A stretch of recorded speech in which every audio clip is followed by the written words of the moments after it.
everyone, welcome back to Homestead Corner. Today we are headed down to Paris Farmers Union, one of our favorite little farm stores. They have all kinds of starts and plants, and we're hoping they have them ready to go. So we're going to go check them out and see what we can get.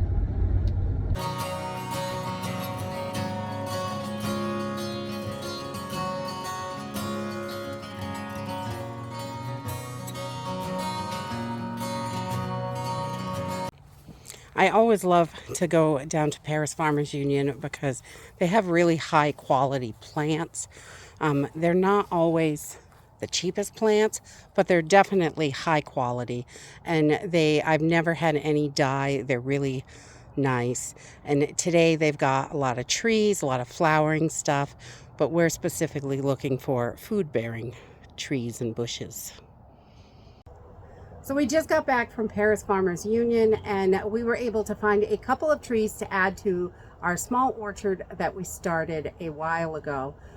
We started, I think the first apple tree we planted was about 6 years ago, and we had 2 of them that we started on different sides of the property. So we want to add more to that. We originally had a couple of pear trees, and we added a peach tree last year, which was great. It's just a little teeny thing, but I got 2 peaches off it, and that was awesome. So today we picked up a cherry tree to add to it. So we have cherries growing here, and we're able to get them. So this is a nice, really strong plant. We picked up this one, and back here we picked up another, this is a Liberty apple tree. So I was happy to get that because some of them you need different species so they can pollinate each other. It depends on the apples. So we have gala apples and apple trees, and I wanted to add the Liberty just to mix it up a little bit. And over here I had grabbed a couple more blueberry bushes. These are the high bush cultivated blueberry bushes. I really love those because it makes that big, huge blueberries, and they really are delicious, and we love them. They're super easy to pick too. You can pick a ton of them really fast. And we grabbed a couple bags of the organic Pro Mix. We like to mix that with the chicken compost from the chicken coop, from their pen area. We take a little bit of dirt from there and mix it with the Pro Mix and put it in the ground underneath the trees and the bushes, and that way it's got some food down there to really help it grow, and it works really, really well. And the only other thing with blueberries is we mulch them with pine needles because they love the acidity. We also grabbed about 2 pounds of red onion sets. Super easy to plant. You just poke them in the top of the ground so they're sticking out. Planting onions is really super simple. Pretty sure I have a video on that. And also we grabbed some red potatoes to get started as well. These need to be cut and dried a little bit so it forms a skin so they don't rot when you put them in the ground. So these will take probably a week before we can get them planted. But the onions will go in tomorrow with the trees. And while we were there, we found some of these ball leak-proof plastic lids. We have ordered some elderberry bushes for our property. They're small trees, I guess.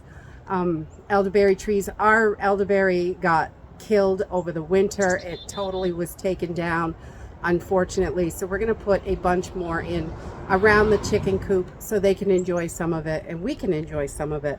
And for the juice and stuff, it's very acidic in there, and the metal lids just corrode, and you have to put that parchment paper over it. So we figured these little plastic leak-proof lids would be perfect for the elderberry juice and anything like that we're doing with vinegar and stuff like that. So we are going to add these into our small orchard, what we already have going, and get the trees in there and get the blueberries over where we keep our blueberries. We have a small patch of those as well. So we'll be able to get this beefed up a little bit. We want to produce as much food as possible. And like behind me, we have hazelnut trees, we have blackberries, raspberries.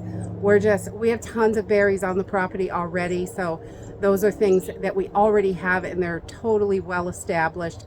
So we're working on more stuff like this, the fruit trees, so we have those. Where we just had the full moon the other day, it is time to get things planted up here in our area. So there's not going to be any frosts that are going to be harming or anything from now on. We plant by the moon cycle like they used to back in God knows when, but it works for us, and so that's how we do it. And we have gotten the beds all cleaned up, the garden beds, so we're ready to start getting those planted this week as well. So I hope you all are working on your gardens and getting more fruits and vegetables in the ground as soon as you can. It's definitely time to get things moving. Lots of our perennials are coming up, and we're really excited to get this garden season going. And that's it for today. I hope you enjoyed this video, and I hope to see you next time. Bye!